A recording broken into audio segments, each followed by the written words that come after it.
কিছুক্ষণ আগেই শেষ হয়েছে বাংলাদেশ বনাম নেপালের ম্যাচটি এবং যে ম্যাচ দিয়ে শেষ হলো সাফ অনূর্ধ্ব 20 নারী চ্যাম্পিয়নশিপ এবং সেই আসরটাই শিরোপা ধরে রাখলো বাংলাদেশ।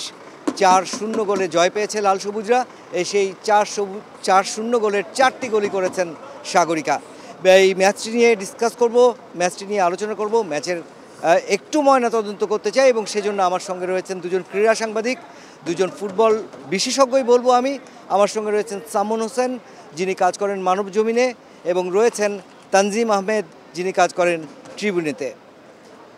শুরুতে আমি সামনের কাছে জানতে চাই, সামন, আজকের ম্যাচটা যদি বিশ্লেষণ করতে বলা হয় কিভাবে করবেন?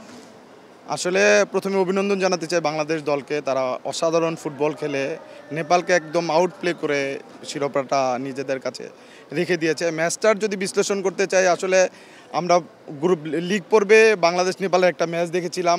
ওই ম্যাচেও প্রথমার্ধে বাংলাদেশ পুরোপুরি আধিপত্য বিস্তার করে খেলেছিল, 2-0 লিড নিয়েছিল।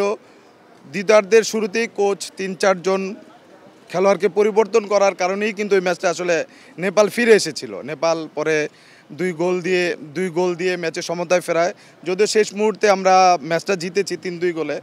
তবে আজকে কোচ কোনো ধরনের ঝুঁকি নেয়নি, কোচ তার সেরা একাদশটাই খেলিয়েছেন, যে কারণে আসলে ম্যাচে একেবারে পাত্তাই পায়নি বাংলাদেশের কাছে নেপাল। হ্যাঁ, সেই জায়গায় তানজিম যদি একটু ব্যাখ্যা করতেন আজকের ম্যাচটা। প্রথমার্ধে দেখেছি আমরা দুটো গোল পরপরই হয়েছে এবং শুরুর দিকেই গোলটা হয়েছে, প্রথম গোলটা। ওভারঅল ম্যাচটা কেমন ছিল? ম্যাচটা তো আউটস্ট্যান্ডিং বাংলাদেশের পারফরমেন্স ছিল। আপনি যদি প্রথম পর্বে যে নেপালের বিপক্ষে যে ম্যাচ খেলেছিল বাংলাদেশ, সেই ম্যাচে নেপাল কিন্তু বাংলাদেশকে মোটামুটি একটা প্রতিদ্বন্দ্বিতার মুখে ফেলেছিল।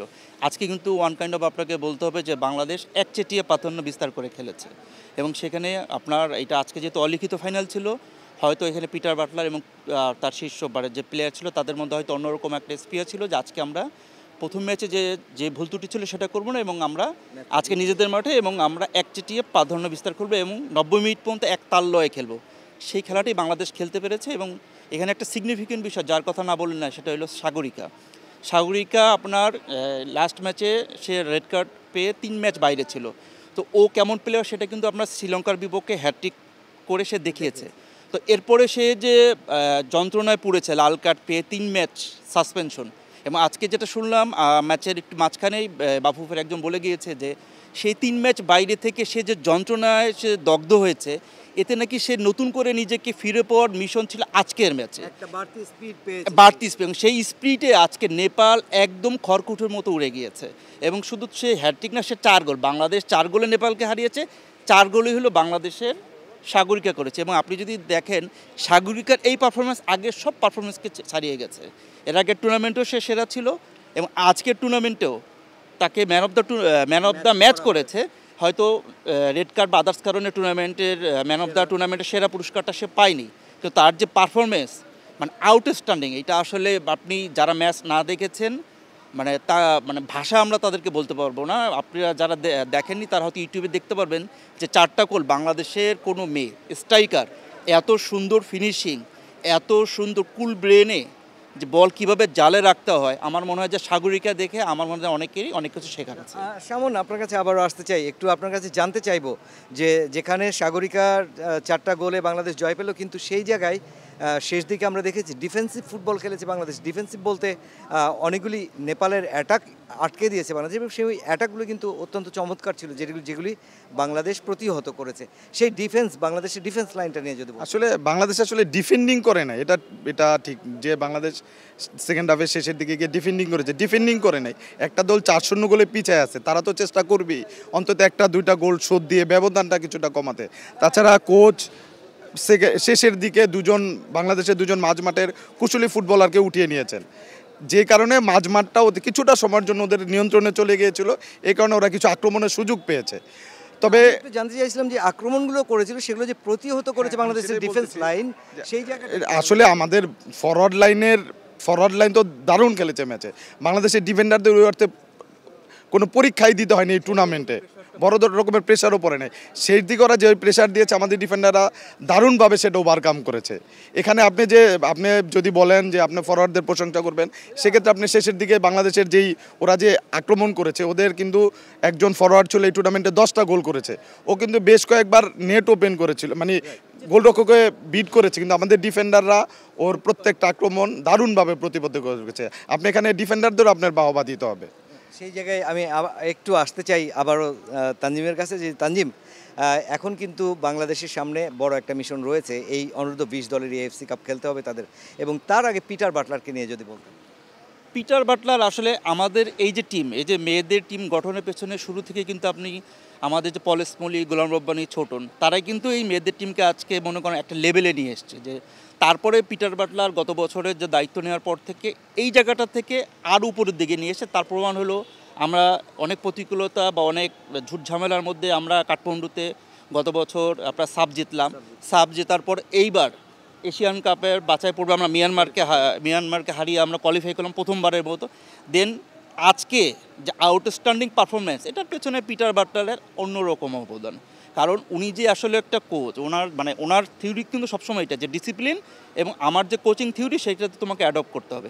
সেই অনুযায়ী আমার কাছে মনে হয় যে আমাদের প্লেয়াররা শতভাগ তাদেরকে নিংড়ে দিয়েছে কোচের নির্দেশনায়। সো পিটার বাটলার আমার মনে হয় যে আউটস্ট্যান্ডিং, যদি আমি খেলোয়াড়দের শতভাগ দিই তাহলে পিটার বাটলারকেও এখানে শতভাগ দিতে হবে। সেই জায়গায় সহযোগী কোচ যারা রয়েছেন, গোলকিপার কোচ রয়েছে, তাদেরকেও একটা ক্রেডিট দেওয়া যায়। এইখানে পুরো ফুটবল বা যে কোনো খেলার কিন্তু একটা টিম গেম, বিশেষ করে যেটা টিম গেম, সিঙ্গেল গেম না। এইখান পেছনে মাঠে আমরা 11 জনকে দেখি, এর পাশে কিন্তু কোচ থাকে, অ্যাসিস্ট্যান্ট কোচ থাকেন, তারপর ফিজিও থাকেন, আদার্স থাকেন, পুরো একটা ডিপার্টমেন্ট।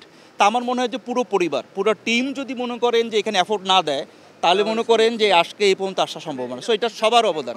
পাশাপাশি আপনাকে এখানে পিটার বাটলারের পাশাপাশি আপনাকে গোলরক্ষক কোচ উজ্জ্বলকেও আপনার ক্রেডিট দিতে হবে। উজ্জ্বলের কল্যাণে কিন্তু আমাদের যে রূপনা চাকমা পরপর 2বার সাফে সেরা গোলরক্ষক হয়েছে। এবার কিন্তু বাংলাদেশের এই যে আজকে মিলি এই টুর্নামেন্টে সেরা গোলরক্ষক হয়েছে। আপনি এখানে পিটার বাটলারের পাশাপাশি পুরো কোচিং স্টাফেরই কৃতিত্ব আছে। আর পিটার বাটলারের বিষয়টা হচ্ছে, পিটার বাটলার যে ওয়ার্ল্ড ক্লাস কোচ, এটা সে প্রমাণ করেছে। এটা আসলে বলার কিছু নাই। তার কারণেই আসলে বাংলাদেশ টিমটা একই সুতোয় খেলতে পেরেছে এবং একই ছন্দে খেলতে পেরেছে। আপনার কাছে একটু জানতে চাই, সামনে যে বাংলাদেশের আরও কিছু খেলা রয়েছে, এই দলটাই কিন্তু এএফসি চ্যালেঞ্জ কাপের, এশিয়ান কাপের কোয়ালিফায়ার খেলতে যাবে কদিন বাদেই। সেই দলটা এশিয়ান কাপ খেলতে যাবে কদিন বাদেই। সেই জায়গায় আসলে এই দলটা নিয়ে আর একটু ভাবনা যদি করতে হয়, বাফুফের কী ধরনের এফোর্ট দেওয়া উচিত? না, এই দলটা ঠিক না। এই দলটা আমাদের এর বাইরেও আমাদের বেশ কিছু সিনিয়র প্লেয়ার আছে। এই দল থেকে ধরেন 7-8 জন ওই দলের সাথে যোগ দিবে। আসলে আমাদের এশিয়ান কাপটা অনেক বড় একটা টুর্নামেন্ট। এখানে এশিয়ার টপ 12 টিম খেলবে। আমরা প্রথমবারের মধ্যে এই টুর্নামেন্টে খেলতে যাব। এই জন্য আসলে আমাদের দীর্ঘমেয়াদী একটা পরিকল্পনা করতে হবে। ভারত কিন্তু এই টুর্নামেন্টের পরিকল্পনা অলরেডি শুরু করে দিয়েছে। তারা কয়টা দেশের সাথে প্রস্তুতি ম্যাচ খেলবে, কত দিনের ক্যাম্প করবে, তাদের ভীষণ কিন্তু ঠিক হয়ে গেছে। আমাদের ভীষণ কিন্তু এখন পর্যন্ত ঠিক হয় নাই। এই টুর্নামেন্টে যদি আমাদের ভালো করতে হয়, আমাদের এই ধরেন এশিয়ার টপ লেভেলের টিমের সাথে প্রস্তুতি ম্যাচ খেলতে হবে।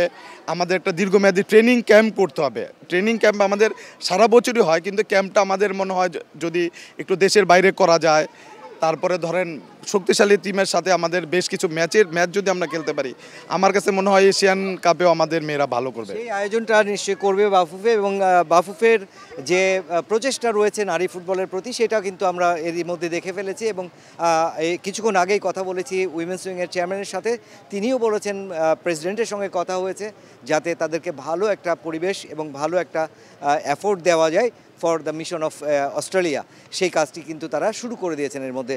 সে যাই হোক, নেপাল এবং বাংলাদেশের এই যে দ্বৈরথ আজকে ছিল, সেই দ্বৈরথের একটা তথ্য দিয়ে রাখতে চাই আপনাদের। সেটা হচ্ছে যে এই পর্যন্ত নেপাল এবং বাংলাদেশ 18, 19 এবং 20 বয়সভিত্তিক যে সাব চ্যাম্পিয়নশিপগুলো হয়েছে, সেখানে 6বার মুখোমুখি হয়েছে। এই আসরটা দিয়ে কিন্তু 7বার তারা অংশ নিল সাফে, এবং সেই 7 নাম্বার আয়োজনটাতেও কিন্তু বাংলাদেশই চ্যাম্পিয়ন হয়েছে।